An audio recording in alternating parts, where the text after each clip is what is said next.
And we're back. This is Minding Your Business with the Lancaster Chamber of Commerce. I'm Chris Spiker of Antelope Valley Florist.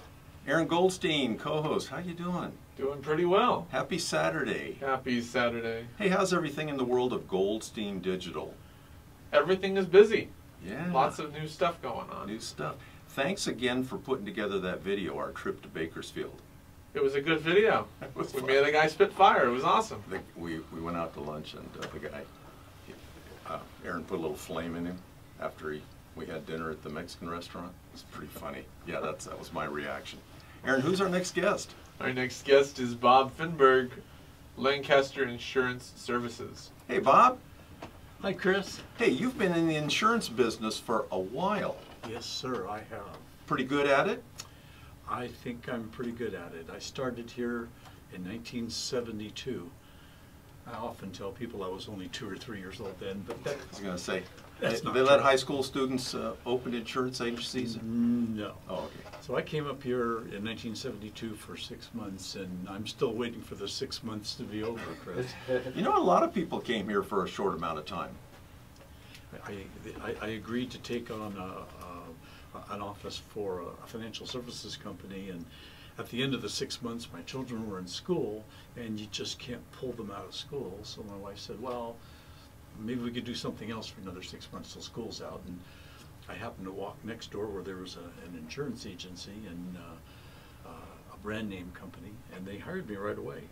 And I called my wife and I said, well, I think I know what I'm going to do with the next 6 months. And she said, what? And I told her, and she says, oh, well, okay. And that turned into many, many, many years. And I was with that company for right at 30 years. Wow. And my intention was to actually retire with that company, but I had a lot of friends who over the years have said, you know, Bob, I think you ought to become an independent agent. And I'd say, well, I'm just comfortable. Why would I want to do such a thing in my life? And after a while, became uncomfortable. It was almost like a prediction. So the last, I'd say, 5 years or so, I was uncomfortable enough to seek a buyer for that agency and sold it successfully and started a brand new agency from nothing. And the brand new agency is an independent agency, meaning that we are not servicing just one insurance company. As a matter of fact, we represent more than 30. I often don't tell people exactly how many because I'm not even aware of how many. It could be 90, but I always say more than 30. More than 30, maybe more than 100. It's very possible. That could be a great new slogan for you. It could be. Now, we probably focus on 4 to 5 companies that get most of our business. And these are companies that are all well received here. Some of them are national, some of them are regional. We see their TV commercials. We do. We see TV commercials, and I can name names if you like. Insurance. It's insurance. Yeah. And so we've got several companies that do national advertising and internet advertising, and we represent the client versus representing the insurance company. It makes a big difference. It might not sound Well, that's why like a we difference. bought insurance, right? Was for protection. We buy it for protection, and in my first career in insurance, I had one insurance company, so if they didn't particularly like that person or that risk, I didn't have any place to go, and now I do. So you won't lose somebody because you can put them with someone else now. That's exactly Yeah. why. That I got to say that was a main reason to become an independent agent. Well, that probably answered my next question. What makes your agency stand out? You've got a brick and mortar agency. You've got We do. employees in your agency. We do. Yeah.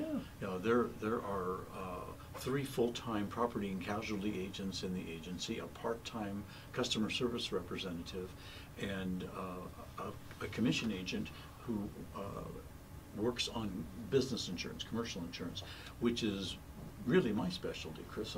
I work on business insurance. I do the life insurance part.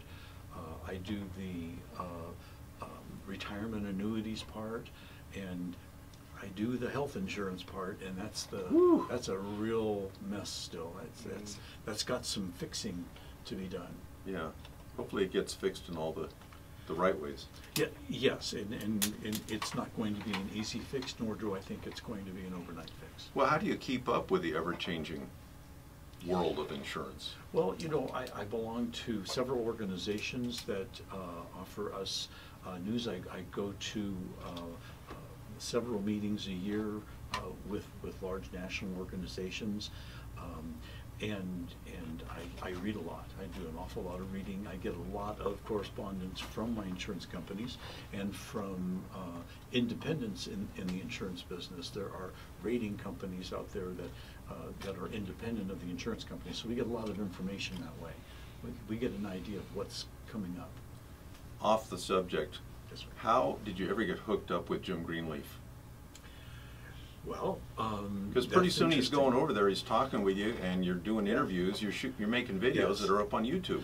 Yes, and all of that was Jim Greenleaf's idea. Ah. What actually happened was my long time friend, Marva Yeah. Cox at that time, and I'd known her for over 20 years. It turns out that one day when I went in to see Marva, she said, you know, she says, I had this man approach me named Jim Greenleaf, and he wanted to ask me out. And I said, what'd you say, Marva? And she said, I said no, of course. And he persisted, and he kept coming back.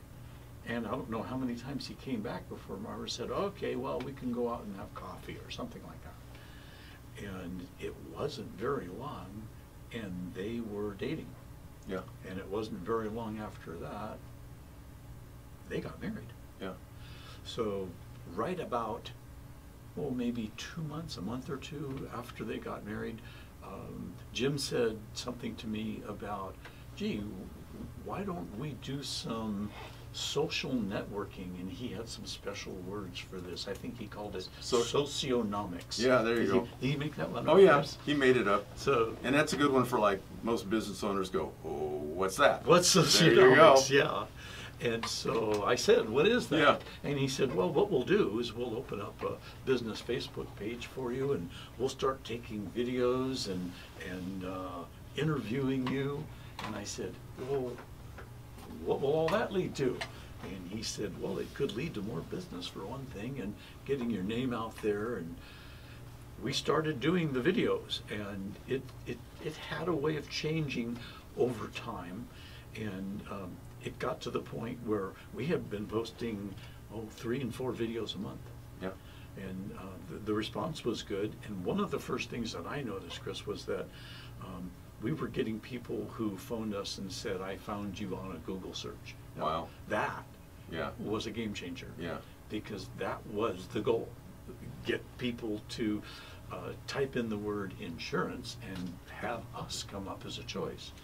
And ordinarily, they would type in the word insurance and they would get a green lizard, or they would get some other large Somebody that's brand. paying for an ad. Yeah, a branded company and paying for an ad, very hard to compete against. So there we were appearing on the front page, along with people who were paying for their ads. Not bad. So it was a great relationship, and unfortunately, as you know, we lost Chris. We lost Jimmy. You still got Chris. Chrissy's here. Yeah, we're carrying on. We lost Jimmy in September a year ago, and several months went by, and I continued on with this with the person who was hosting my website, who Jim had introduced me to. So Yeah. it's still going. Yeah. I think it gave us a second wind. It did. It definitely did. I never thought that I would be having any kind of a presence like that. Yeah, you got to do it. Tell me something about specializing in niche markets. Well, what I've discovered over the last couple of years is that some of the agents that I have affiliated with have begun using niche markets, and that's particular to business insurance. And so I discovered that we had a couple of our insurance companies that were quite competitive in restaurants.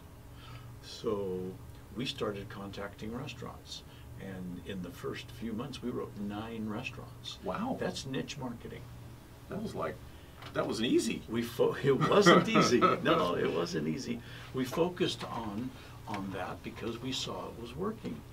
And so we also found in that process that we had a good niche market with auto repair. There's a lot of auto repair. There's a lot of restaurants.